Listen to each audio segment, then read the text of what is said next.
Welcome to the T.A.C. show. Today with our special guest, Katrina Binkewicz. Now, Katrina, what exactly is your job? My current job is I am a teacher at Exceptional Education at Tompkins County, Seneca, Tioga, BOCES, up on Warren Road, and I have certification in high school science, New York State science, and special education and art. And my current job is as teacher in Lighthouse. It's a short-term program, 6 weeks. Kids come in for 6 weeks and they can come in at any time for admission, and they stay for 6 weeks and then they go back to their home school. They come there for extra support with academics. They might have, they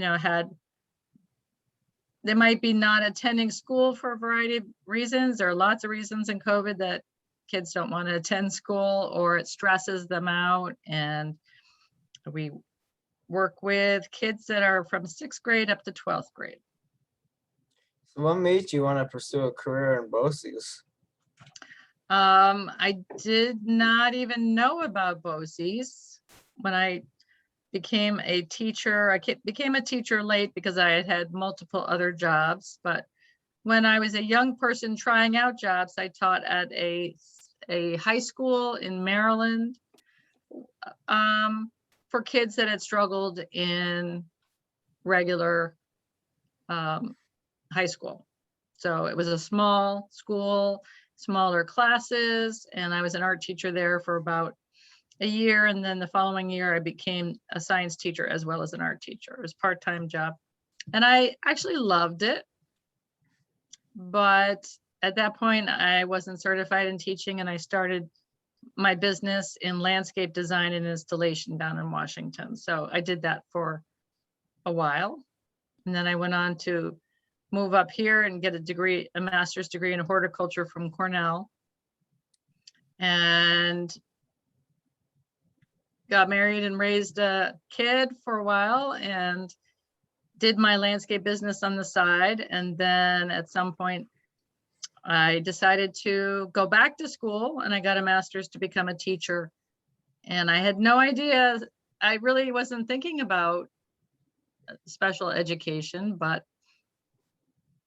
somebody just kept telling me that there was a science teacher job open at BOCES, and I finally got around to applying for it. And that is when I became a special education teacher. Yeah. So was like horticulture ever your dream card? So you started out in horticulture, right? Was that ever your dream job a while back once you became a young adult? Yes, I think when I basically was a starving artist in DC at the time, and I went home to my parents' house and they had some things that needed pruning, and I was out there pruning. I was like, this is fantastic. Why can't I do this for a living? I think you know my grandfather through horticulture, right? I did when I was working on my master's under Don Rakow in the horticulture department. He ended up going on to become the director of the plantations for a while before he retired. But when I was just working on my master's, I decided to do not just the study of horticulture, which I could have gotten an MPS, which at Cornell is a Master of Professional Studies. So you get your 30 course credits and you write a paper. I didn't know if I wanted to go on to have a PhD. So to do that, you actually have to have some horticultural field studies, a research project. So my research project was the effect of different thicknesses of mulch on the health of trees and their growth, and on the health of the tree roots. And when I decided to do that project, your grandfather was managing the research plots down there along Fall Creek, Fort Cornell. And so that's how I got to know your grandfather. And that was one of the best things about having a research plot, was I got to have a good friend in Tom. Did he ever teach you lots of things about horticulture? Did he ever teach you anything important that helped you out like with the rest of your like horticulture career? He helped me set up my research plots there and set the whole experiment up, and he got the mulch for me, and did a couple of different types of mulch. And so he was, he was the go-to guy to set up research plots. Yeah. So what exactly is horticulture like gardening? What exactly is it? Well, that's a good question. At Cornell, they have different studies. So horticulture is the study of plants in relationship to sales for landscaping. So trees and shrubs and vines, but also, primarily so for the homeowner, horticulture. And for arboretums, that would also be horticulture, collections of plants and knowing how to grow them and keep them healthy, and deal with pests, funguses, and bugs and different things like that. You learn about hardiness, whether a plant, is plants that are hardy here and all the way down to Maryland might not be hardy in the deep South in Georgia and Florida because it's too hot. Or plants that are hardy in Florida and Georgia all the way up to Virginia might not be hardy, might be hardy along the coast where it's a little, the ocean buffers the temperature. So up to Connecticut, the coastal Connecticut, they might be able to be grown there, but not in the northwestern part closer to Massachusetts. Just like around here, you can grow plants down in city of Ithaca that actually Southern magnolia can be grown in Washington, D.C. and down into Georgia. You cannot grow a Southern magnolia up in Lansing. It's just one step too colder, and out towards Dryden or into the hills around here, it's a whole zone colder as well. So it has to do with lots of things like that. So horticulture's like the study behind gardening. It's like the science behind gardening, the study of science behind gardening. That's what it is. Yes, it is. So people at the horticulture department went on to grow plants to sell in nurseries, right? If you want to grow fruit trees, that's a whole nother thing. You might take a few classes in horticulture, but you would be in the science of pomology, which is the study of fruits. I had a friend in horticulture who ended up taking a pomology class and he ended up veering into fruit tree and sand plum production. So they're close, but yeah. So instead of the business of growing fruits for the market, it's the business of growing ornamental plants for the landscape market and for homeowners. So what's the wildest thing you've ever had to deal with at your college experience? Like any wild pranks or anything like that? Oh gosh. I don't remember doing wild pranks in college, although I was prone every now and then when I needed a good place to go think. I like to climb trees and go climb a tree and sit up in the tree and think. So I might have been caught a few times sitting in trees at college. So at your school, there were no pranks with a giant pumpkin near a clock tower. There was nothing like that. I don't know. There was something about. There might have been something about a cow. We were surrounded by cow pasture, so I really wasn't paying attention. But there were Somebody rode the cows like a horse. Were interested in pranks like that. Cows will only walk up stairs. They won't walk downstairs because they can't. When they're on a hillside, they never walk straight down a hill. They have to go sideways and do zigzags because it's not as steep. They don't like walking. So going down the stairs is too steep for a cow. So they might have had to figure out a different way to get a cow out of a tall building.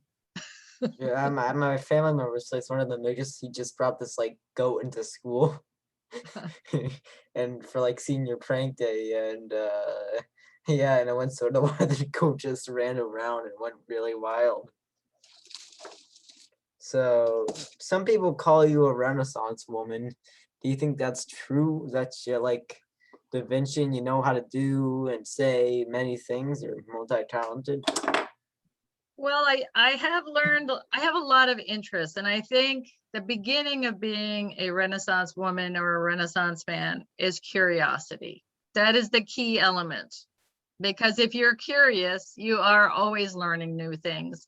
And if you're curious and a little bit adventuresome, you might go on adventures and learn new skills that way. So I have never been against an adventure, as long as it wasn't going to harm anybody or be dangerous. You know, I have a good sense of concern for my health and welfare. So I'm not going to be doing off-road biking down those steep ravines that you see on those videos sometimes. That's pretty cool to watch, but I would never do that, because the reality is I would really hurt myself. But as far as adventure, I mean, when I was a teenager looking at jobs, I was not averse to trying different kinds of jobs. I did work, had a normal job being a lifeguard a couple of times, or working at a snack bar at a club. But one time I decided I wanted to work on a farm, and it was a farm where, I had some friends who worked on it, but they were all guys. And I went to apply for a job for the summer, and they weren't sure they wanted to hire a young woman for that. And so I convinced them to hire me, and I ended up working twice as hard as some of the guys. I was digging holes for posts for, post fences. And in Connecticut, the ground is mostly rocks. So it's not an easy job, but I stuck with it because I had something to prove. I was as tough as them. And so I worked there the whole summer, and it was a finishing lot for this Japanese beef, Kobe beef. So that is a special beef where they feed them a special diet with herbs and beer, and makes the beef very tender and tasty. And they started their cows up in Vermont just on grass, so the beef had a lot of nice leanness to it. And then they brought them to the feedlot to put some fat into them with this special diet. But what happens when you feed cows a special diet of beer and herbs, it doesn't agree with their digestive system. So the cleaning up after those cows was not a pleasant thing. It was only a one season job, you have to try things. But I have, I got a job once, just door-to-door salesperson for art. And that is hard. It's hard to make a living doing that. But I learned how to, talk with people and convince them, let them, convince them to listen to your ideas. So I built those skills doing that job. That wasn't a long job because I wasn't making a living, but it taught me some skills. So every job you have, you can learn from. But I am interested in a lot of different things. Is there any real hardships, like giving energy to multiple talents and focusing on like multiple things comparing to just focus on one single thing you're passionate about? Yeah, I think when you are willing to try lots of things, even if they're not maybe what you think, maybe you don't already have a talent in it, but you want to try, you have to be used to not succeeding at some things and brushing yourself off, and not taking it personal. It's just like you tried something, it didn't work, and you go try something else. So you helped get the Lansing Community Library recognized, right? By the government? There was lots of people involved in that. And as far as that official recognition, that was not my job. But Oh, I think of myself, I have often been at the beginning of ideas. Sometimes it's my idea. Sometimes I grab an idea that someone has carried, and I you always have to have a sharp end of an axe to cut through some wood, right? There's resistance. There's always resistance to change and to big ideas. And the library was no exception. When a couple of us had the idea that we did not think that the old town hall should be knocked down, which was the idea of the board at the time. They wanted to knock it down, haul it away, and just have a beautiful green in front of the new town hall where you could just look from the road straight down and see the new town hall. So that was the original plan. But that has a lot of history, that building. It was a schoolhouse for many people for a long time, and it's made of brick, and brick really is pretty durable. So that was Kathy Miller and Alice Farkas, and Alice's husband Steve was the supervisor of the town at the time. And we said, we think this should be a library. And the first thing we had to do was get the county library to agree, because they weren't allowing new libraries at the time. So we had to go down and negotiate for the idea for Lansing. There were reading centers in other towns, and the Tompkins County Library would provide some books, to them, and some support, but you weren't allowed to have your own standalone library. So the three of us really were not good at taking no for an answer. So we agreed that yes, it would be a reading center, but we couldn't call it that. We absolutely had to have library in the name. So the original name was the Lansing Community Library Center. So we were just one step closer, foot in the door, right? Then we got the town board to agree to lease it to the group, the board for the library for $1 a year. But then the board had to come up with people to volunteer their efforts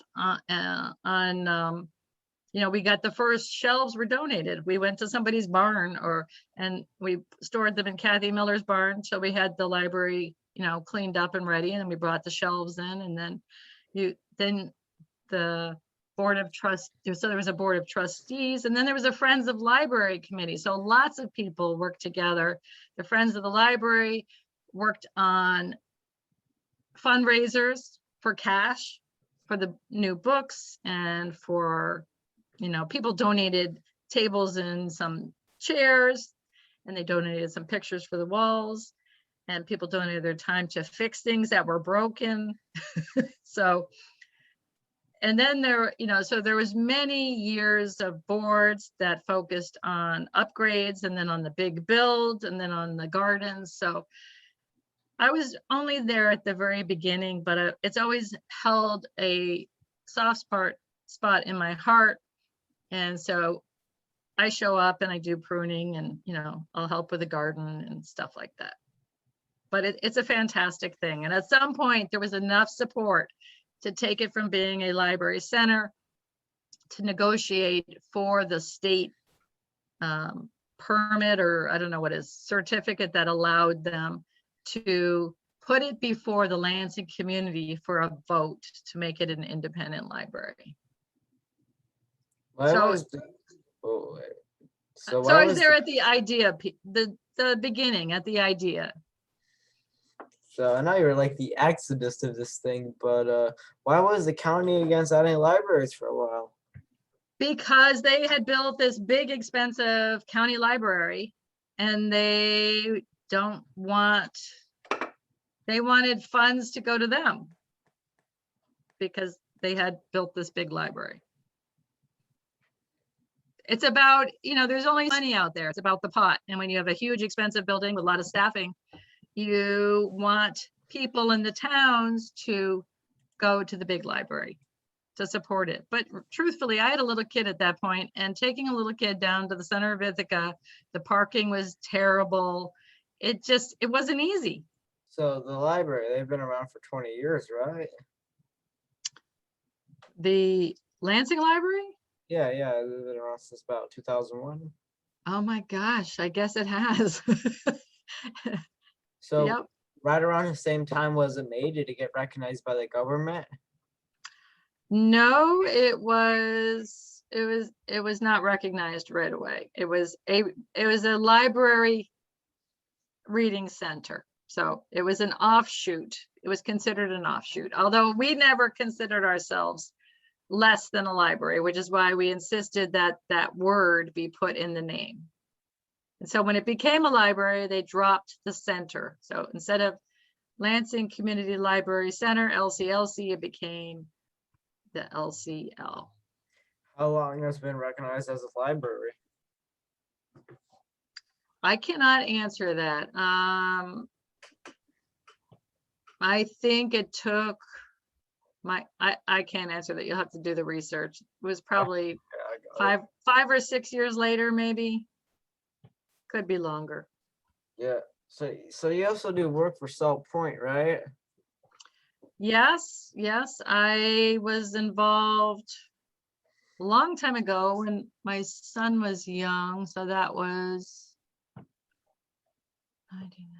maybe 2000, around that time. I was involved. There was a Friends of Salt Point group that worked really hard to put together a plan for how they thought it should go to become a natural area. And there was a plan made, but it was I was on the board actually when we applied for the it's kind of like a lease from the New York State Department of Conservation. So we have a lease. We don't own Salt Point. It is New York State property.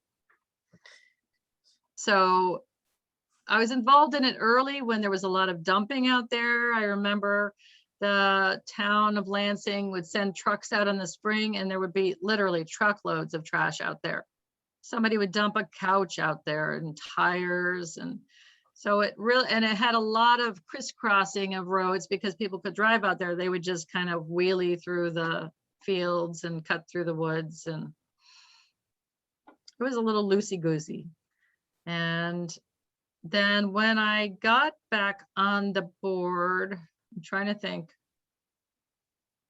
2000 and was it 11 or 12? I can't remember the dates I was on the board, but anyway, it's back a decade or so ago. And they were having a lot of problems with it. People were flipping cars, there were fights, a lot of drug trafficking, and it wasn't really a safe place for families, good place to bring kids. It was a little bit rougher. And they were debating what to do with it. And the idea that they were heading towards was just knocking down all the brush, and just leaving a few trees. So it would have been completely open. And I said, no, you cannot do that. It's a nature area. I mean, it's like a main stopping point for migrating birds. And I had a lot of friends who were birders, and the idea of making it more tame just so they could see how people were acting far away didn't make sense to me. So I made a proposal to block off the car loop out to the end of the point with concrete blocks and start to plant some things to diversify it. We got the Department of Conservation on board. They agreed that that would be a good idea. I mean, at first they had a lot of complaints because everybody was used to driving out there, whether it was partiers or families or just driving out to the tip to see the sunset. And of course, there's, duck and geese hunters that were used to driving out there with all their stuff. So it was a big, it was a wrestle, the direction of making it a nature area with some comforts like benches. I've really been focused on making sure that it was handicap accessible, since people couldn't drive out there. It was important to put benches at periodic distances away from parking, to have handicap parking. I thought it was important to have a picnic area on the overlook. The Department of Conservation was against that because they didn't want it too tame. But a lot of us felt it was important so that a senior citizen, who didn't have mobility could go sit at the point at a picnic table And I'm gonna cough, excuse me. No, I've been talking all day, so I don't know how much longer I can go because I'm getting scratchy. I understand. But anyway, we've tried to balance the interests of the birders and the photographers and the families and senior citizens. And when the board okayed putting down stone dust, that really improved it for mobility. You know, people can go out there on a wheelchair, or if they've got, you know, some canes, it's much easier to walk on with the stone dust. So it has become a better place for wildlife because of all the different types of things that our group has planted in the town. But it's also been better for more people to use it and enjoy it. So these days, do you think with less garbage, you helping out, cleaning environment, do you think the osprey the population has recovered a lot? Like back when it was like trashy, do you think there were less ospreys and it was trashy, right? I would say that the trash probably would not have affected the osprey, but you know, Candace Cornell has been really implemented. She was the one who pushed putting up the nest boxes, and she worked with Paul Paradine as a representative of NYSEG. They donated money for and construction of the nest boxes and the poles, and they helped put them together.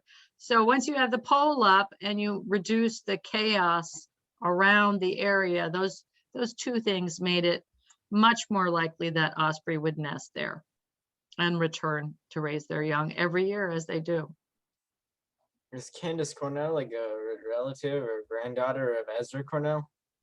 I believe she is a distant family member, but she might be a great person to interview for an interview another time. Anyway, thanks for talking. It was really cool learning about your multi-talented, your amazing career over the past 35 something years. It was really cool learning about your passions and the stuff you do. Like I say, anyway, thanks for talking. Thank you, Tom. You're a good interviewer. So keep going. I just hope you can come on sometime again.